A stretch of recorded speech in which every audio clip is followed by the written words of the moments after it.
Oi, tudo bom com vocês? Agora nós vamos dar continuidade ao estudo da Primeira República e nós vamos falar sobre as cidades brasileiras.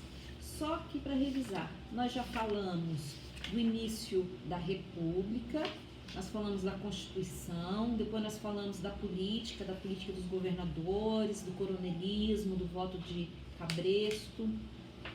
Nós falamos dos imigrantes e agora nós vamos falar das cidades brasileiras no século XX.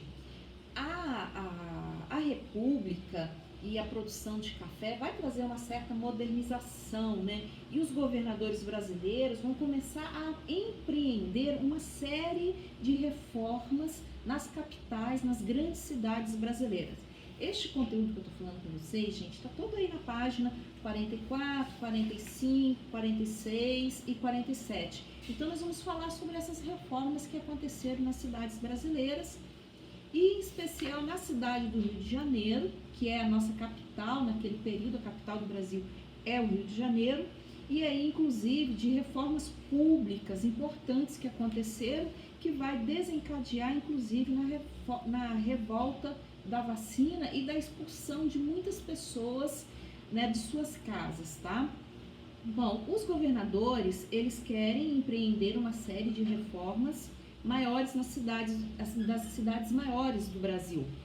E aí ele vai se inspirar nas cidades europeias. Na verdade, o Brasil quer se parecer com as cidades europeias, porque até então as cidades brasileiras têm uma característica muito colonial e o Brasil meio que quer esquecer este período colonial, este período da monarquia e quer se modernizar, aparentemente quer se modernizar, né?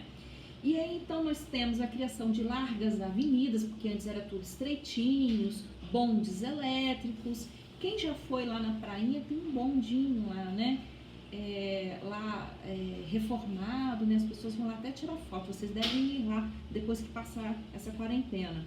O uso de eletricidade, nós temos também aparelhos de telefone que vão chegar no Brasil, máquina de costura, ferro elétrico, fotografias, né? Então, tudo isso está chegando no Brasil. Os automóveis vão começar a surgir no Brasil também neste período. Veja bem, gente, nós estamos aí por volta de 1904 chegando os primeiros automóveis no Brasil. O Brasil está bastante atrasado nesse sentido. E aí nós vamos falar de uma reforma específica que aconteceu no Rio de Janeiro, né, na passagem do século XIX para o século XX.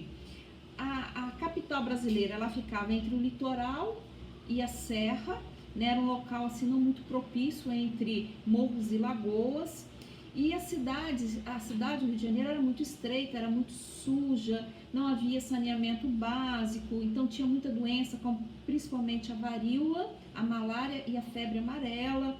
Os edifícios antigos acabaram se tornando cortiços, ou seja, várias pessoas de diversas famílias morando no mesmo prédio, né? E em 1902, o presidente do Brasil neste período é Rodrigues Alves, e ele resolve então mudar, implementar um programa de reformas urbanas e sanitárias no Brasil. Então ele quer modernizar os portos, né, do Rio de Janeiro, alargar as ruas, higienizar o centro das cidades, construindo novos edifícios, mantendo ela mais limpa, mais moderna, mais atraente, né, para que tenham aí, seja mais atraente para os investidores estrangeiros e para os trabalhadores imigrantes. E também realizar reformas sanitárias com o objetivo de combater doenças.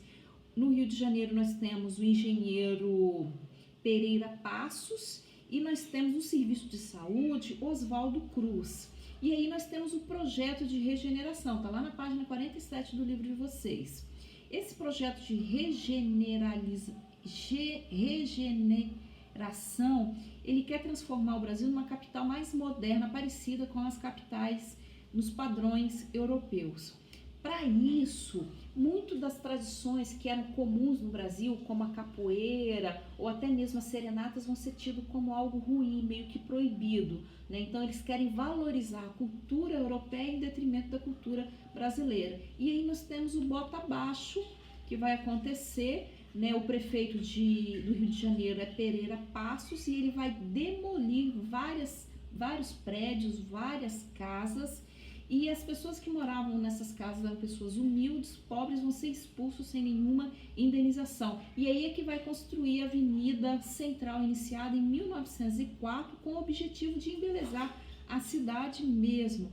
Então, os prédios que tinham fachadas coloniais, né, aquela fachada bonita que vocês veem em algumas cidades ainda preservadas, né, como Tiradentes e tal, Ouro Preto, essas fachadas coloniais vão ser substituídas por edifícios no estilo neoclássico, tipicamente parecido com o de Paris. Então, são mudanças bastante radicais. E como eu disse para vocês, a população mais pobre vai ser expulsa das suas casas sem indenização nenhuma, e aí vão para o subúrbio, né? Vão morar no subúrbio, e aí que vão surgir as primeiras favelas. Neste período, o médico, né, que eu disse para vocês, sanitarista Oswaldo Cruz, vai ser encarregado de fazer uma grande campanha para acabar com as doenças que aconteciam, eliminando os mosquitos, para acabar com a febre amarela, a varíola, a peste bubônica, né? E para isso precisa eliminar os mosquitos e os ratos. Para eliminar a varíola, tem a vacina. Então, a única forma de eliminar a varíola teria que vacinar. E aí os opositores do governo começam a disseminar na população que, na verdade, essa vacina da varíola vai matar as pessoas. E aí as pessoas não queriam tomar a vacina. E aí o governo, então, resolve colocar a vacina como obrigatória. E as pessoas não aceitam isso. E colocam de forma meio que violenta, inclusive invadindo as casas das pessoas e obrigando as pessoas a tomar a vacina na marra. As pessoas vão se revoltar e aí surge então a revolta da vacina. Então eles vão destruir prédios, vão fazer barricadas, né? Após a revolta, a vacina deixa de ser obrigatória. Bom, gente, essa videoaula que nós vimos é isso, e eu espero vocês na próxima videoaula, que nós vamos encerrar então este capítulo sobre a Primeira República.